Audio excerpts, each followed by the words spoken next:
Vamos estudar alguma coisa aqui no livro de Tiago, ou na carta de Tiago, no capítulo 1. Começando no verso 12. Tiago, capítulo 1, verso 12.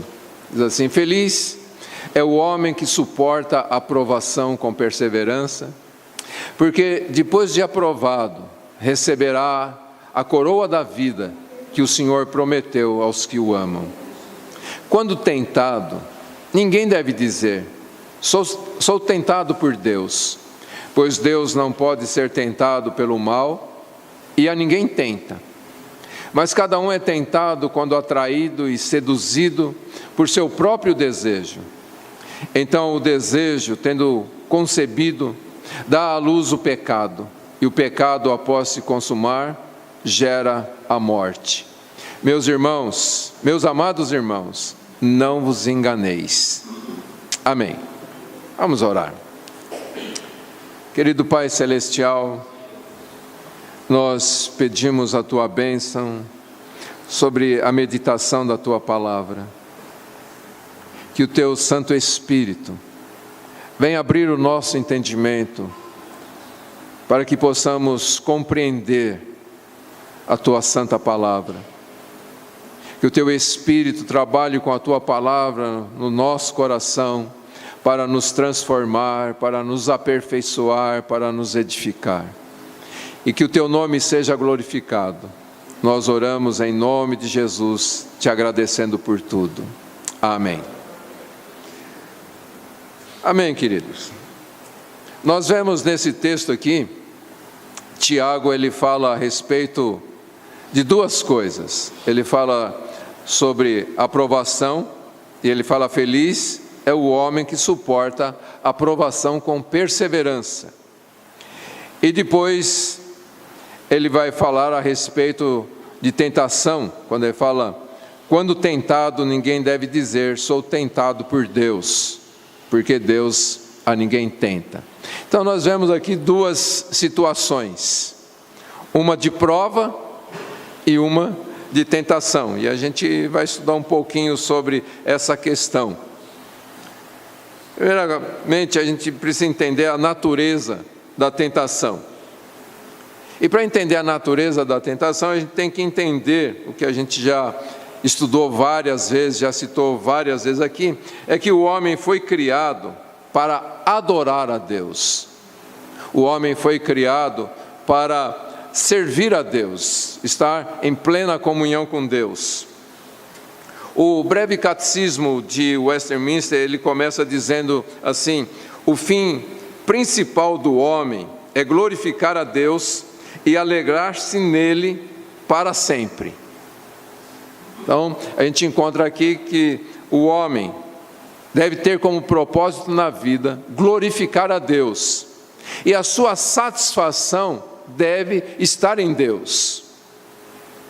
Porque também a palavra de Deus nos ensina que se nós nos agradarmos do Senhor, se nós tivermos esta alegria em Deus, o próprio Deus vai satisfazer os desejos do nosso coração. Ele vai completar a nossa vida, Ele vai nos fazer bem-aventurados, Ele vai nos fazer pessoas realmente felizes, se nós buscarmos esta satisfação em Deus. Ok? Então, a tentação que vem sobre nós, ela é uma incitação para nós pecarmos contra Deus. E ao pecarmos contra Deus, nós vamos perder o vínculo com Deus.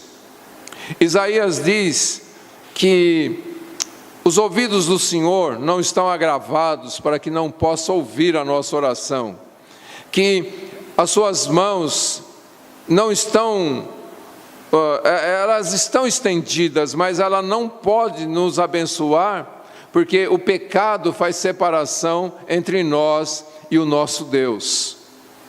Então, o inimigo, ele quer nos separar de Deus e impedir que as bênçãos de Deus cheguem até nós. E como que ele vai trabalhar isto?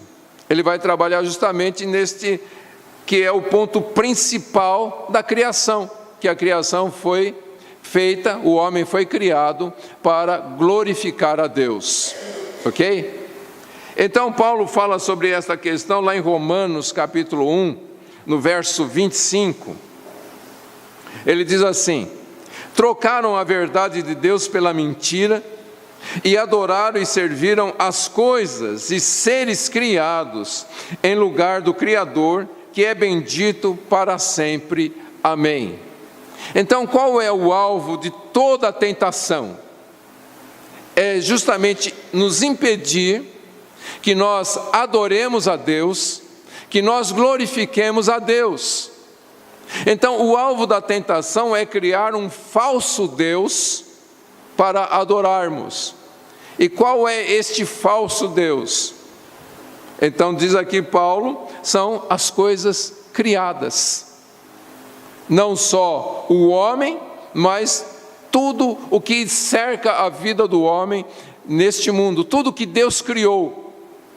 Então, a tentação vem para fazer de todas estas coisas um Deus, para nós adorarmos. E quando nós adoramos estas coisas, nós deixamos de adorar a Deus que é bendito. Amém, querido? Dá para entender isto? Então, a tentação, ela vem no centro do nosso relacionamento com Deus e dos propósitos de Deus para as nossas vidas. E uma circunstância que é temporal, que é passageira, então pode nos seduzir e nos levar para longe daquilo que Deus pretende para as nossas vidas. Para a gente entender bem, a tentação, ela é uma incitação dos desejos naturais que são dados por Deus, para nós irmos além dos limites que Deus estabeleceu. Dá para entender isso? Então, Deus criou todas as coisas boas, e em tudo Deus estabelece um limite. E a tentação vem justamente para isso, para nós ultrapassarmos esses limites estabelecidos por Deus, e então pecarmos contra Deus. Então, um exemplo que a gente sempre usa, e você já deve ter ouvido isso muitas vezes, é a questão do comer. Deus criou o homem de uma forma que o homem sente a necessidade de comer. E Deus preparou os alimentos para que o homem pudesse comer. Agora, a fome é algo natural criada por Deus. Mas quando você come, satisfaz a sua fome, mas a coisa está tão gostosa que você come mais do que o necessário, você comete um pecado chamado glutonaria. Então, Deus estabeleceu limites, como por exemplo a questão do sexo. Deus estabeleceu o limite do casamento. Se o homem ultrapassa o limite do casamento, ele peca contra Deus. Fica claro isso, queridos? Então, quando a gente estuda a palavra de Deus, nós vamos ver que tudo que a Bíblia diz que é pecado, e a natureza cristã reconhece isto como pecado, é algo essencialmente bom que passou a ser errado. Porque tudo que Deus criou é bom. A palavra de Deus diz que lá em Gênesis, você pode constatar, se você ainda não viu, acredito que você já viu, mas a cada dia que o Senhor terminava alguma coisa que Ele estava criando, Ele olhava e dizia: isto é bom. Quando Ele criou o homem, Ele olhou para o homem e disse: eis que é muito bom. Mas o pecado corrompeu todas as coisas. Então, queridos, o pecado, as coisas erradas desta vida, é algo que Deus fez bom e nós corrompemos. Agostinho, um dos pais da igreja, ele definiu o pecado como a essência do pecado como sendo virado para dentro de nós mesmos. Então, quando nós deixamos de olhar para Deus, quando nós deixamos de olhar mesmo para a vida do nosso próximo com amor, então nós estamos nos virando para dentro de nós mesmos. E Tiago fala sobre isto, que o pecado está no coração do ser humano, não é algo externo, é algo interno. E a tentação vem somente para incitar isto que está lá dentro. Então, quando nós deixamos de olhar para nós mesmos e olhamos para Deus, e olhamos com amor para o nosso próximo, dificilmente nós vamos cair em tentação. Fica claro isto? Então, como a gente já falou, o objetivo da tentação é a alienação espiritual, é nos afastar de Deus e nos tornar escravo de um mal moral. Porque você sabe o que é errado, não sabe? Você sabe quando está fazendo a coisa errada, não sabe? Sabe ou não sabe? E por que você faz? Porque você está sendo escravizado por um mal moral. E esse é o intuito, né, de toda a tentação. E quando a gente olha para essa questão, a gente vai entender que a fonte suprema da tentação, ela é satânica. A gente precisa entender que ninguém vive num vazio, isolado, mas todos nós estamos debaixo de influências.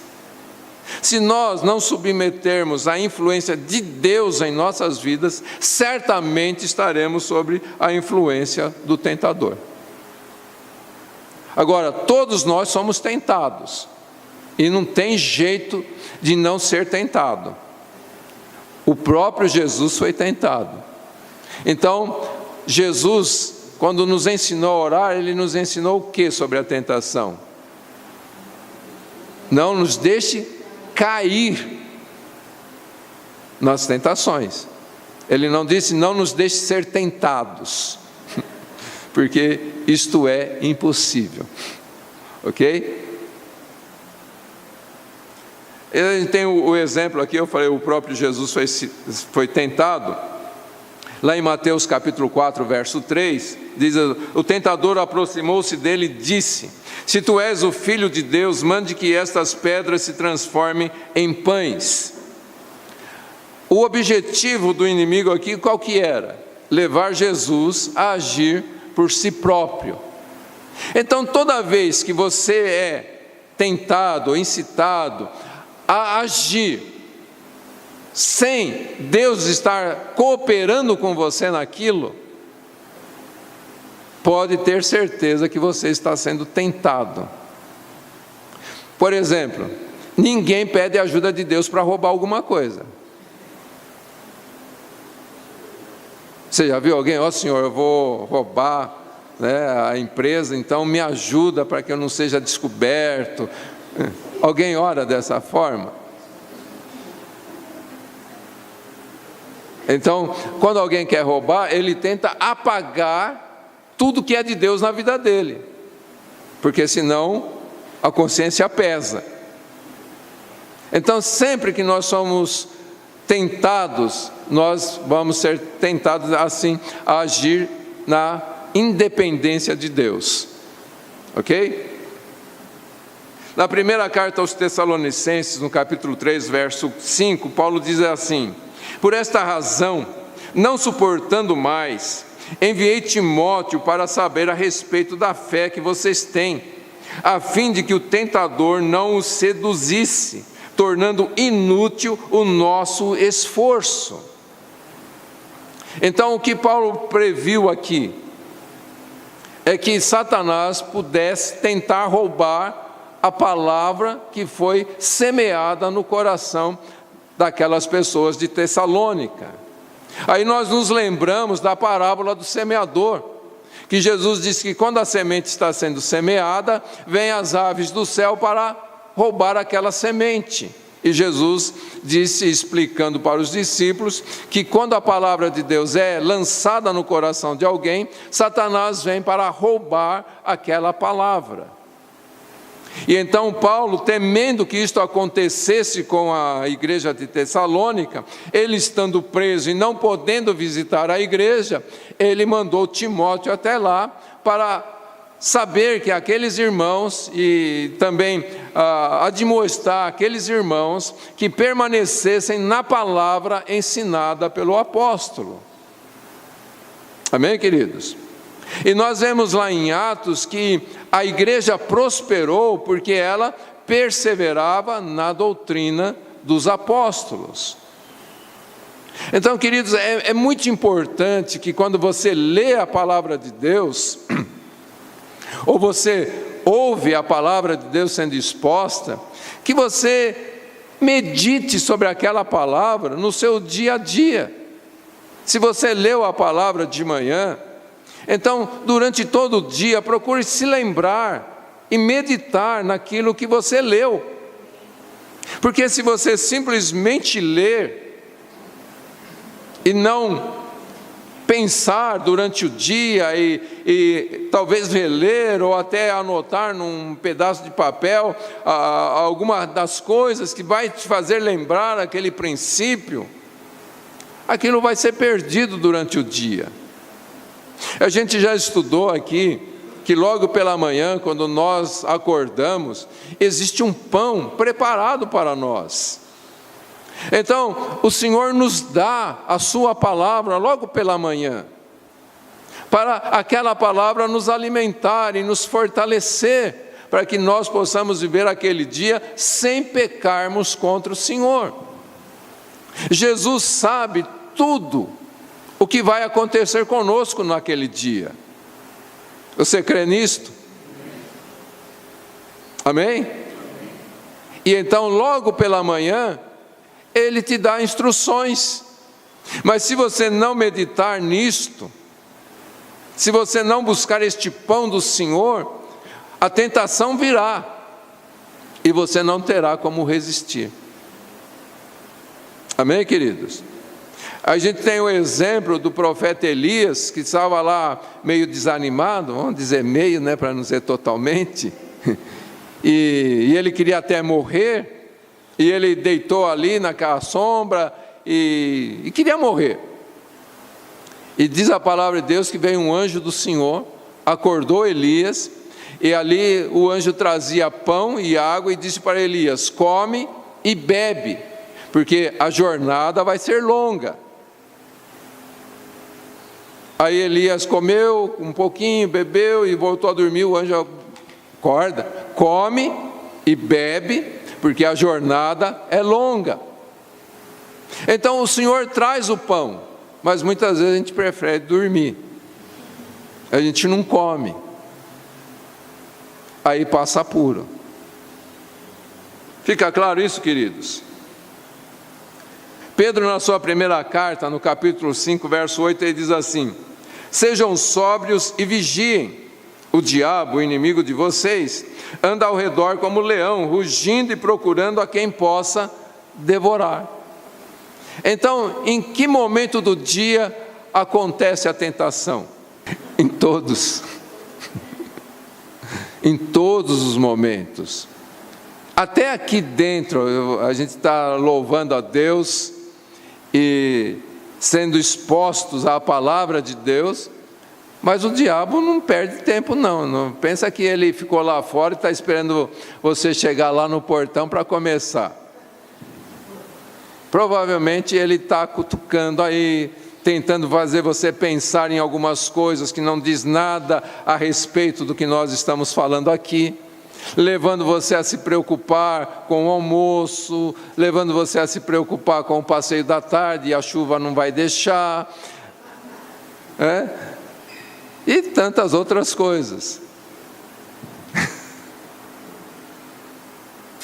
Não é mesmo, gente? Agora, uma das armas mais mortais do inimigo é fazer a humanidade acreditar que ele não faz nada, ou até mesmo que ele não existe. E você que sabe que ele existe, então ele faz você duvidar de Deus. Se você não duvida dele, ele faz você duvidar de Deus. E é interessante, queridos, como nos momentos que nós somos provados, ou nos momentos que nós somos tentados, como é difícil a gente ver a bondade de Deus sobre nossas vidas. Não é verdade?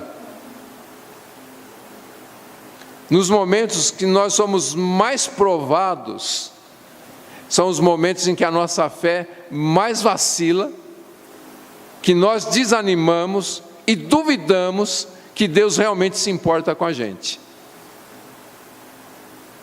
E somos levados a questionar: se Deus é bom, por que isso está acontecendo? Se Deus é bom, por que Ele está permitindo? Então veja, o inimigo ou ele procura nos convencer de que Ele não faz nada, que Ele não existe, ou que Deus não é bom. E a gente precisa tomar cuidado com isso. Na segunda carta aos Coríntios, capítulo 11, versos 13 ao 15, diz assim: pois tais homens são falsos apóstolos, obreiros enganosos, fingindo-se de apóstolos de Cristo. Isto não é de se admirar, pois o próprio Satanás se disfarça em anjo de luz. Portanto, não é surpresa que os seus servos finjam que são servos da justiça. O fim deles será o que as suas ações merecem. Então, a gente está falando aqui que o inimigo, muitas vezes, ele tenta convencer as pessoas de que ele não é real. E muitas vezes ele, então, tenta confundir as pessoas de que ele também é Deus. E usa pessoas, seus servos, para confundir a mente das pessoas. E nisto, queridos, a gente vive uma época muito difícil, porque nós estamos numa época que a igreja liberal está crescendo assustadoramente. A gente percebe pessoas que antigamente eram tão firmes no evangelho, hoje elas pregam um evangelho completamente liberal, afirmando coisas que a Bíblia não afirmam, negando certas verdades da palavra de Deus, negando a própria palavra de Deus. A gente tem falado muito nisso aqui, porque é importante, queridos, que a gente tenha isso em mente. Muitos pregadores famosos estão dizendo que a Bíblia não é a palavra de Deus, que ela contém a palavra de Deus, mas ela não é a palavra de Deus. E então eles escolhem o que para eles é palavra de Deus e rejeitam aquilo que eles não querem para a vida deles, dizendo: isto não é palavra de Deus. Então, nós precisamos crer na palavra de Deus e nos apegarmos à palavra de Deus. Amém, queridos? Ame a palavra de Deus. Há pouco nós cantamos o que o próprio Jesus disse, lá no texto de João capítulo 15, ele disse: se as minhas palavras permanecerem em vós, e se vocês permanecerem em mim, então vocês vão pedir, vocês vão orar, e o Pai vai atender vocês. Veja que um dos requisitos é que a palavra de Deus esteja no nosso coração. Paulo, escrevendo aos Colossenses, ele diz que a palavra de Deus habite ricamente em vossos corações. Então, hoje, uma das estratégias é negar a palavra de Deus. E muitas vezes, mas aquele pregador disse. Mas Paulo diz, já nos advertia aqui, há 2000 anos atrás, Paulo nos advertia que ministros de Satanás se passariam por ministros de Cristo. Então, queridos, se apegue à palavra de Deus. Não creia em qualquer coisa. Veja, confira se está na palavra. E nunca acredite que isto não é a palavra de Deus, porque ela é a palavra de Deus. Amém? A segunda coisa que eu quero pensar aqui é que a tentação ela não procede somente do diabo, mas também do amor do próprio ser humano às coisas deste mundo. O apóstolo João, na sua primeira carta, capítulo 2, versos 15 ao 17, ele diz assim: não amem o mundo, nem o que nele há. Se alguém amar o mundo, o amor do Pai não está nele. Pois tudo o que há no mundo, a cobiça da carne, a cobiça dos olhos e a ostentação dos bens, não provém do Pai, mas do mundo. O mundo e a sua cobiça passam, mas aquele que faz a vontade de Deus permanece para sempre. Não vou entrar aqui nos detalhes, mas veja que o apóstolo João, ele fala de 3 coisas aqui. Ele fala sobre a cobiça da carne, a cobiça dos olhos e a ostentação dos bens. Que, em resumo, são todas as coisas que chamam a nossa atenção neste mundo. Ok? Aquilo que a sua carne deseja, os seus olhos olham e brilham ao ver certas coisas. E a ostentação dos bens. Então, todas estas coisas fascinam até mesmo os melhores dos cristãos, ao ponto do apóstolo Paulo dizer: aquele que pensa que está em pé, cuidado para que não caia, porque não existe um cristão inabalável. Amém, queridos? Amém?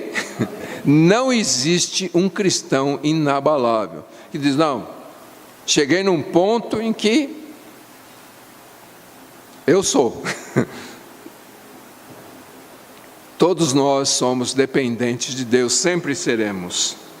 Mas, de acordo com Tiago aqui, muitas tentações, elas não procedem nem do diabo e nem do mundo, mas do coração do homem. Quando ele diz aqui no verso 14 e 15, ele diz: cada um, porém, é tentado pela própria cobiça, sendo por esta arrastado e seduzido. Então a cobiça, tendo engravidado, dá à luz o pecado, e o pecado, após ter se consumado, gera a morte. Então, o que a gente percebe Tiago dizendo, que existe algo lá dentro de você, que está sempre tentando uma satisfação, e a gente precisa aprender a trabalhar com isto. Daqui a pouco eu vou falar sobre como a gente trabalha com esta questão dos desejos. Mas antes, eu quero falar sobre a questão da prova. Como eu disse, Tiago, ele fala sobre prova e fala sobre tentação. E a natureza da prova é que Deus emprega circunstâncias nas nossas vidas com o propósito de nos fazer enxergar como está a nossa fé, como está a nossa fidelidade a Ele. Entenda isto: Deus nos prova para que nós possamos ver a nossa própria condição. Deus sabe, e então Ele nos prova para que a gente também possa enxergar. Ok? Então Deus nos submete às provas para nos purificar, para nos santificar, para fortalecer a nossa fé, para nos levar à consagração verdadeira a Ele. Pedro fala sobre isso na sua primeira carta, capítulo 5, verso 10. Ele diz assim: e o Deus de toda graça, que em Cristo vos chamou à eterna glória, depois de haver sofrido um pouco, Ele mesmo vos haverá de reabilitar, confirmar, fortalecer e alicerçar. Então Deus nos leva a provas para que nós possamos ser fortalecidos, alicerçados nele, ok? E aí a Bíblia tem muitos exemplos de pessoas que foram provadas por Deus. O mais clássico, né, é Abraão, quando foi provado por Deus, onde Deus pediu para que ele sacrificasse Isaque.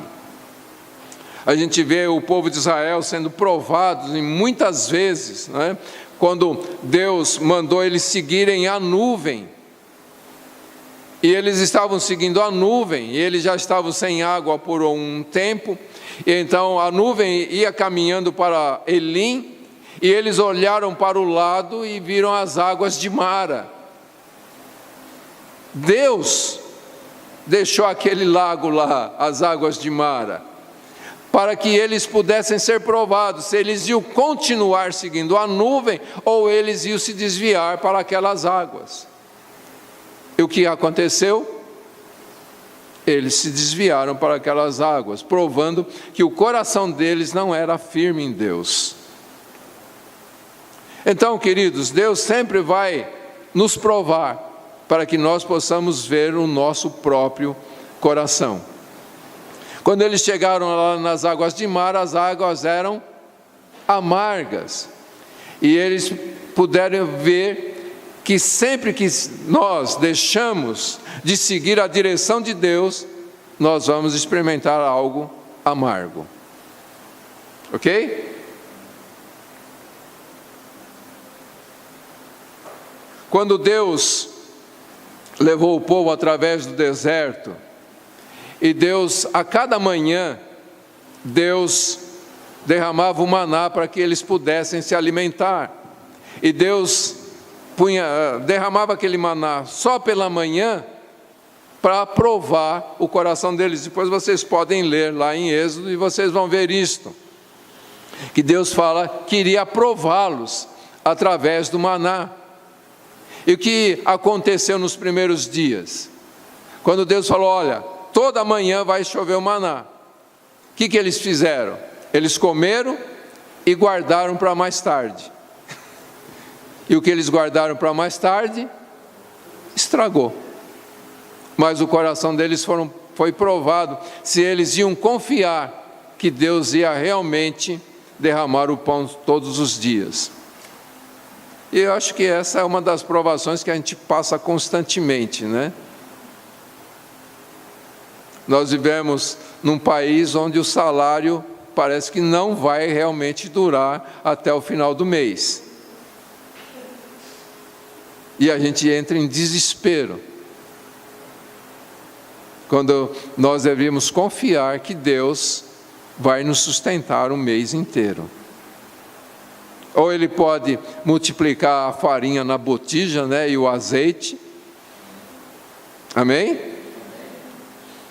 Ou Ele pode, de alguma outra forma, fazer com que coisas cheguem a nós. Mas a gente tem muita dificuldade para isto, não é? Temos ou não? A gente acha que é o patrão que está arrochando ali o nosso salário, né, impedindo a gente de receber. Ele é tão rico, podia pagar um pouco mais. Ou a gente acha que é o dono do supermercado que quer cobrar caro demais. E a gente não consegue enxergar que muitas vezes é Deus nos provando a nossa confiança nele. Nessa época, então, que a gente tem que declarar o imposto de renda, que tortura, né, gente? Que tentação para fazer uma declaração errada, para não ter que pagar o imposto. Quando a gente devia confiar que se a gente tiver que pagar, não vai faltar, porque Deus vai cuidar das nossas vidas. Bom, e a gente poderia ver muitas outras coisas aí, mas eu quero ler Deuteronômio capítulo 8, versos 15 e 16, que é o resumo, quando diz assim: Ele os conduziu por imenso e pavoroso deserto. Olha só que definição, né, da jornada do povo. Imenso e pavoroso deserto, por aquela terra seca e sem água, de serpentes e escorpiões venenosos. Ele tirou água da rocha para vocês e sustentou no deserto com maná, que os seus antepassados não conheciam, para humilhá-los e prová-los, a fim de que tudo fosse bem com vocês. Então veja só, Deus conduziu eles por um tempo de dificuldade, e diz o texto que era para prová-los. Fica claro isso, queridos? No Novo Testamento, a gente vai ver Jesus provando os discípulos. Quando Jesus chama eles, e aquela grande multidão, e Jesus fala: eu tenho pena deles, eu não quero deixar eles irem embora sem se alimentarem. O que a gente faz? E aí Filipe diz: ó, Senhor, não tem jeito não. E a Bíblia diz que Jesus estava provando eles. Fica claro isso, queridos?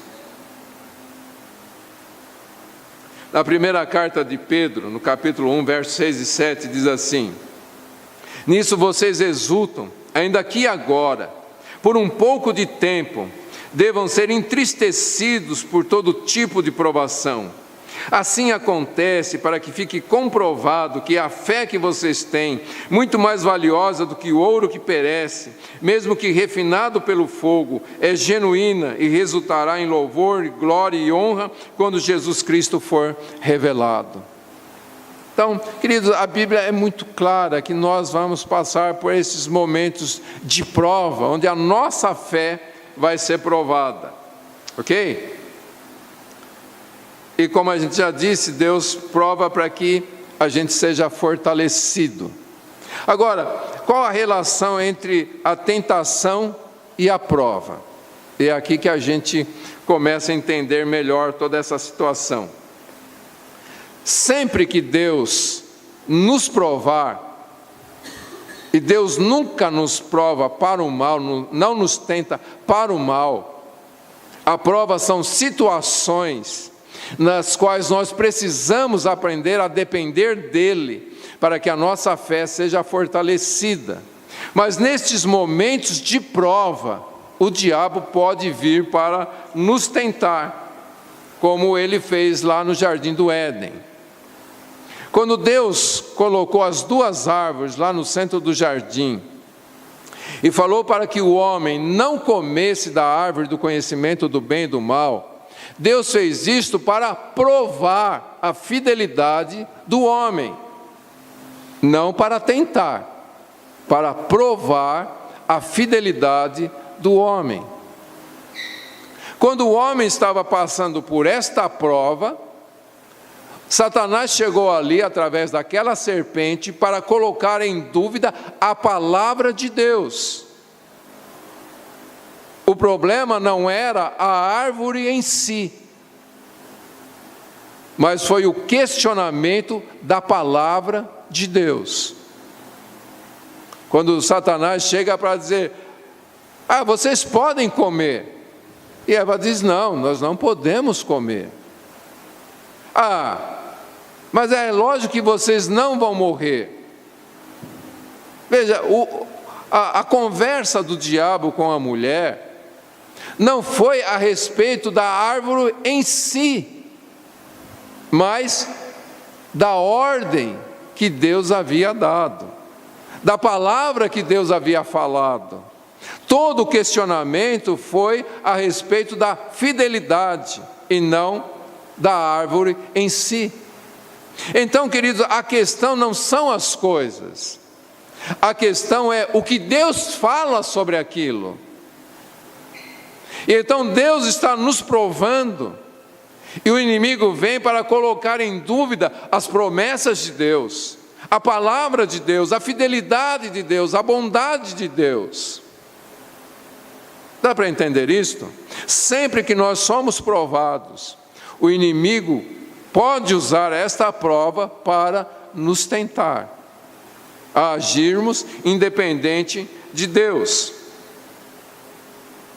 E como eu já citei, o que Jesus nos ensina a orar é para que Ele não nos deixe cair nas tentações, porque elas são inevitáveis, ok? Então, o que nós precisamos é, nos tempos de prova e nos tempos de tentação, orarmos para nos fortalecermos, para fortalecer a nossa fé. Eu sempre digo aqui que eu gosto muito da palavra daquele pai que procurou Jesus. Quando Jesus disse que ele precisava crer, e ele disse: Senhor, eu creio, mas me ajuda. na minha incredulidade. Então nós temos fé, queridos. Você tem fé? Tem, lógico que tem. Por que você está com medo? Eu não estou fazendo pegadinha, não. Pode responder que tem fé, porque a fé foi nos dada. O Senhor nos deu a fé, por isso nós a temos. Amém? Agora, nós somos tentados a não usarmos a fé e duvidarmos em vez de usar a fé. Então aquele homem, quando ele diz eu creio, ele estava sendo verdadeiro, porque Jesus deu fé para ele, e ele estava crendo, e é por isso que ele foi a Jesus, buscar a ajuda de Jesus, porque ele estava crendo. Mas ele sabia que o seu coração era falho, e então ele diz, eu creio, Senhor, mas me ajuda na minha incredulidade. Esse homem foi humilde para dizer, eu não confio em mim mesmo. O Senhor colocou uma fé no meu coração, que muitas vezes eu não sei usar, que eu não sei depender dela. E porque eu não sei depender dessa fé que o Senhor me dá, eu me torno incrédulo. Então me ajuda na minha incredulidade. Me ajuda a me firmar nessa fé que o Senhor me deu. Dá para entender isso, gente? Então, nos momentos de prova, o que nós precisamos buscar é que a gente realmente viva pela fé. Não que o Senhor nos dê mais fé, que o Senhor fortaleça a nossa fé. Porque quando os discípulos sentiram a necessidade, na mente dele, de mais fé, Jesus disse, se vocês tiverem fé do tamanho de um grão de mostarda, é suficiente. Você não precisa de uma grande fé. Você só precisa usar a fé que o Senhor já te deu. Amém, queridos? E então, nesses momentos, nós precisamos orar para nos firmar nele e firmar a nossa fé no Senhor.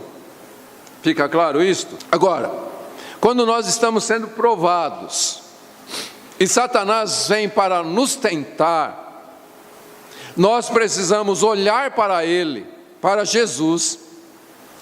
Tem que especificar, olhar para quem, né? Olhar para Jesus, para que a nossa fé seja confirmada. Como o escritor aos Hebreus diz, olhando para Jesus, autor e consumador da nossa fé. O que significa que ele coloca a fé e ele faz a fé funcionar. Por isso nós precisamos olhar para ele e não para as situações, e não para as coisas que estão nos envolvendo. E nos momentos em que a tentação vai se ficando cada vez maior, a palavra de Deus diz assim, 1 Coríntios capítulo 10, verso 13, que você conhece. Não sobreveio a vocês tentação que não fosse comum aos homens. E Deus é fiel, Ele não permitirá que vocês sejam tentados além do que podem suportar. Quando forem tentados, Ele lhes providenciará um escape para que possam suportar. Então, uma das desculpas que a gente dá é que a tentação foi grande demais. Não é? Que a gente não conseguiu suportar. Mas não é verdade. Porque o Senhor não deixa que a tentação seja mais forte do que nós podemos suportar. E mesmo não sendo mais forte do que a gente pode suportar, Ele abre uma porta de escape para nós. Então a gente cai se a gente não olhar para Ele e não deixar que Ele faça a fé funcionar no nosso coração. Ok, vamos aqui, o que fazer então a respeito das tentações e tentações nos momentos de prova. Em Mateus capítulo 18, verso 8 e 9, é um texto muito pesado.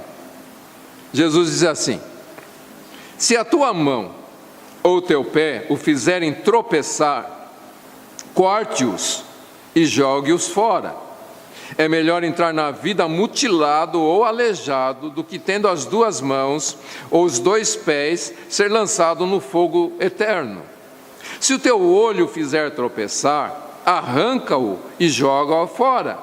É melhor entrar na vida com um só olho do que, tendo dois olhos, ser lançado no fogo do inferno. O que Jesus realmente está falando aqui?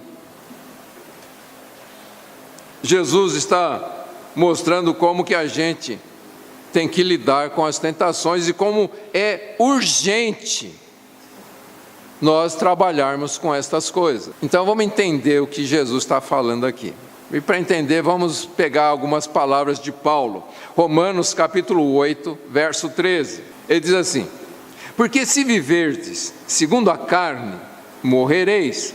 Mas, se pelo Espírito mortificardes as práticas do corpo, vivereis. Em Colossenses capítulo 3, no verso 5, Paulo diz assim: portanto, eliminai vossas inclinações carnais.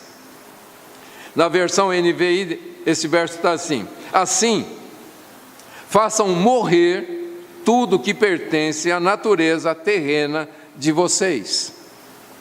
Então, veja, aquilo que Jesus disse de você arrancar, Jesus não estava falando propriamente de você cortar um braço ou arrancar os seus olhos, mas ele estava falando de algo espiritual que Paulo coloca aqui através de fazer morrer a nossa natureza terrena, de eliminar essas inclinações que nos levam às tentações. O que significa mortificar? O dicionário de português diz que mortificar significa debilitar, enfraquecer, diminuir e suprimir a vitalidade. Então nós, como salvos em Cristo, eleitos em Cristo, nós já fomos libertos do poder da condenação do pecado.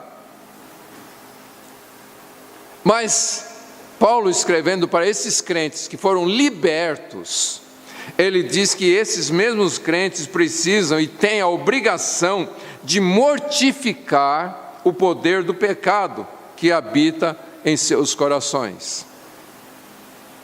O que isso significa? Quando Paulo fala isso aos Colossenses, vamos ler aqui Colossenses.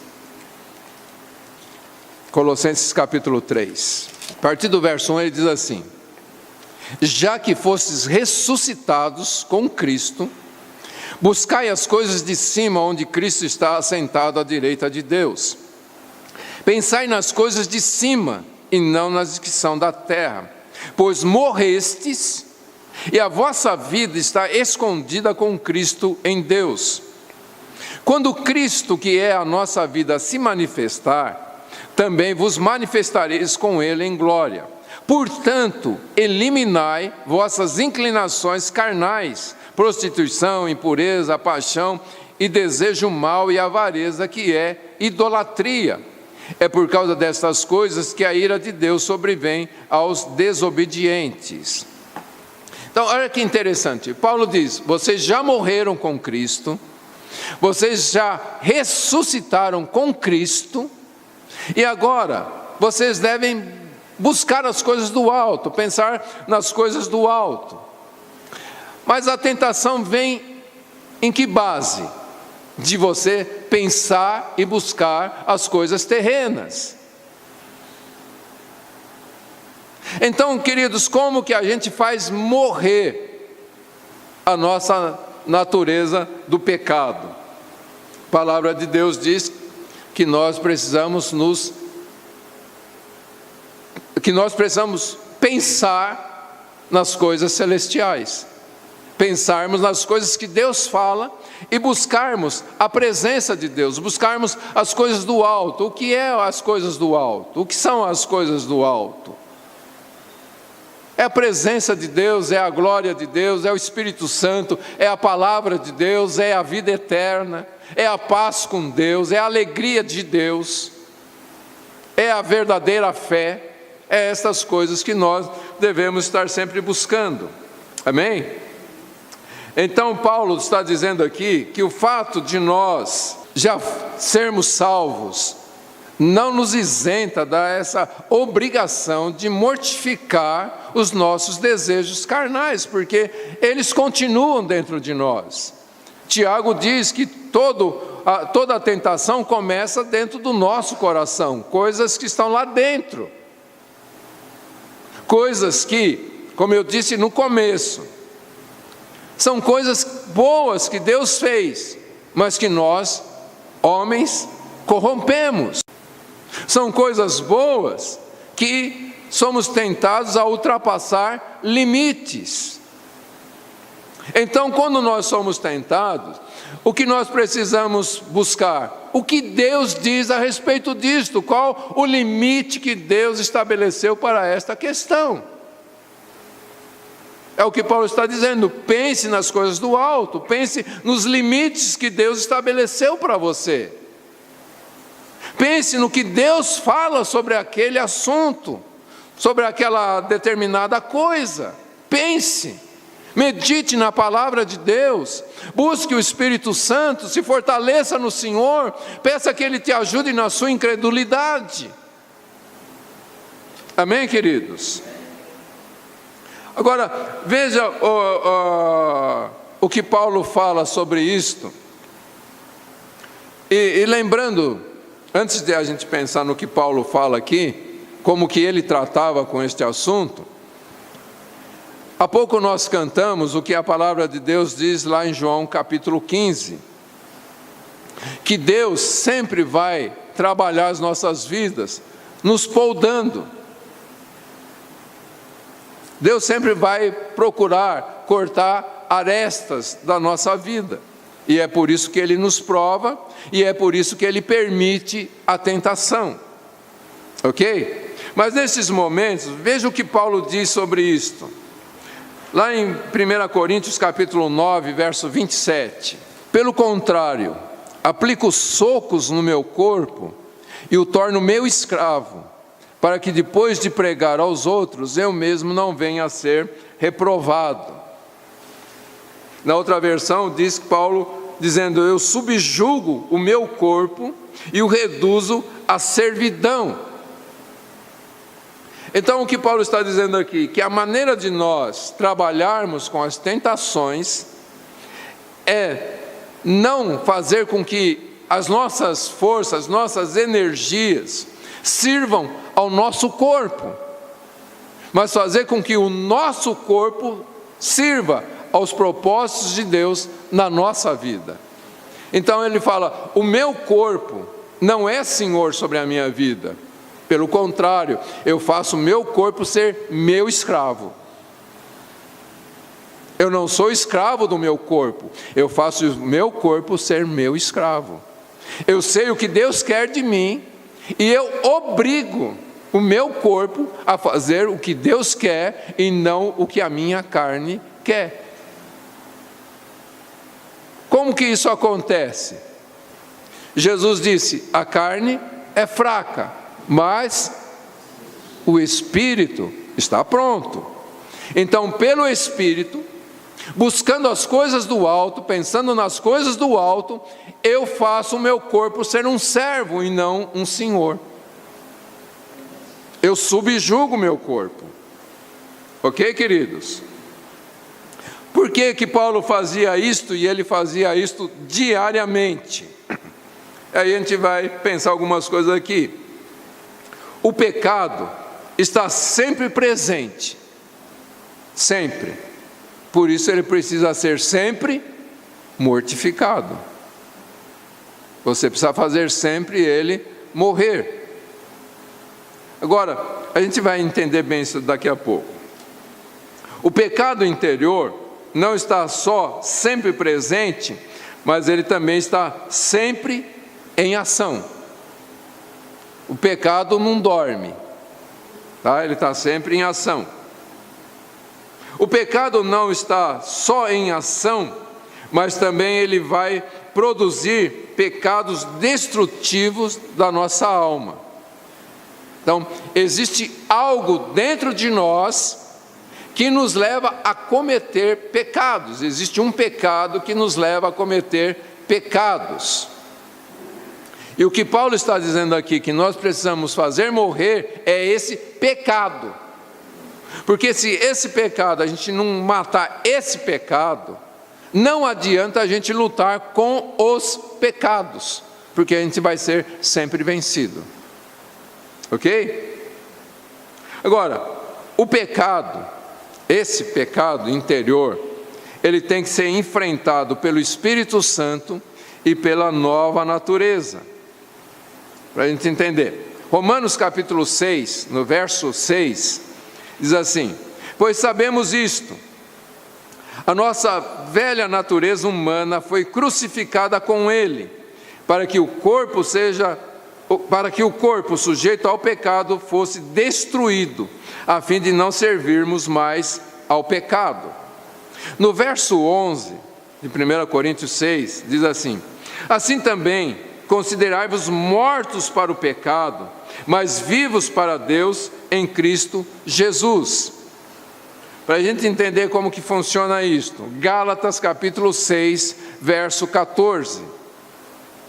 Mas longe de mim orgulhar-me, a não ser na cruz de nosso Senhor Jesus Cristo, pela qual o mundo está crucificado para mim e eu para o mundo.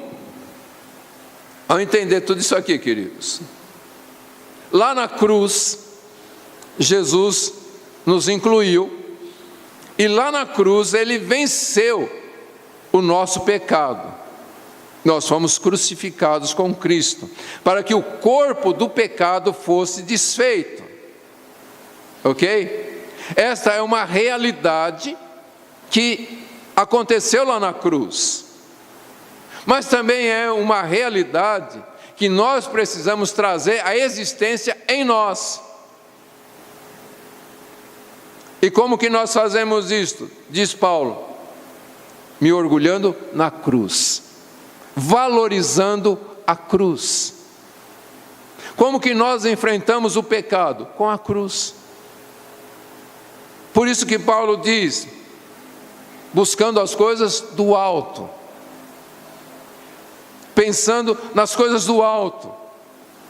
Então, quando eu sou tentado, eu levo o meu corpo a entender que eu já morri para aquilo. E como eu disse, é pelo Espírito e pela nova natureza, confessando: eu sou uma nova criatura, isso não faz mais parte da minha vida. Nesse momento em que eu declaro a palavra de Deus, que eu estou colocando a minha fé na cruz de Cristo, então Jesus faz a fé funcionar dentro de mim, e eu venço, e eu faço a minha natureza ser mortificada. E ela vai ficar mortificada? Não, ela vai tentar se levantar de novo, e então eu continuo me gloriando na cruz de Cristo, e o meu alvo é a minha vida com Cristo, é a vida ressurreta, é a nova vida que Cristo tem, o propósito de Cristo. Então eu fico pensando naquilo que Cristo quer de mim, e quanto mais eu penso naquilo que Cristo quer de mim, quanto mais eu penso na cruz, quanto mais eu olho para a cruz, quanto mais eu confesso a cruz, quanto mais eu confesso o poder da cruz em mim, o meu pecado vai sendo mortificado. E se o meu pecado é mortificado, eu não cometo pecados, eu venço a tentação. E aí a palavra de Deus traz uma série de informações como nós devemos tratar com cada tentação que surge. Eu falei de um modo geral, mas a gente tem que declarar a palavra de Deus para cada situação. Quando eu sou tentado a pegar algo que não me pertence, né? A gente não vai dizer roubar, a gente vai dizer tentado a pegar algo que não nos pertence. O que a palavra de Deus fala sobre isto? Não roubarás. No suor do teu rosto comerás o teu pão. Então, como que eu vou? Eu estou precisando, então eu vou trabalhar. O jovem que não está aguentando as tentações sexuais, o que a palavra de Deus diz? Não consegue se segurar? Casa. Tem solução para tudo, gente. A palavra de Deus mostra todas as soluções. E aí a gente poderia, não dar o tempo aqui para a gente citar tudo o que a palavra de Deus nos ensina a tratar com essas situações. Mas o ponto maior é a cruz. Amém, queridos? Fica claro isto? Mas uma coisa importante aqui. Então, para a gente vencer essas situações, a gente devia diminuir, ou não deveria diminuir, a nossa indignação com o pecado. Não falharmos em abominar o pecado. Jamais deveríamos associar o pecado como se ele fosse algo bom. E tomarmos o cuidado de não irmos voluntariamente a lugares que contribuem para a tentação. Então, queridos, provações da parte de Deus são verdadeiras, tentações da parte do inimigo são verdadeiras. Quando somos provados, o inimigo vai nos tentar, mas nós temos a vitória em Cristo. Ele nos dá a fé e faz a fé funcionar, se nós meditarmos nas Escrituras e querermos a realidade da mortificação do nosso pecado, da essência do pecado que está dentro de nós. O Senhor fez essa natureza morrer, agora compete a nós cooperarmos com o Senhor. Amém, queridos? Deu para entender isto? Então, queridos, a palavra de Deus diz que em Cristo nós somos mais do que vencedores. Não há nada que possa nos derrotar. Não há pecado que possa nos derrotar, não há situações que possam nos derrotar, se nós estivermos firmados na verdade do Senhor.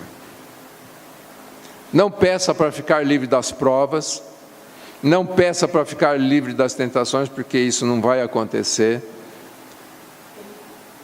Mas peça que o Senhor te ajude a não cair nas tentações e peça que o Senhor te ajude na sua incredulidade. Amém? Amém. Curve a sua cabeça e fale com o Senhor.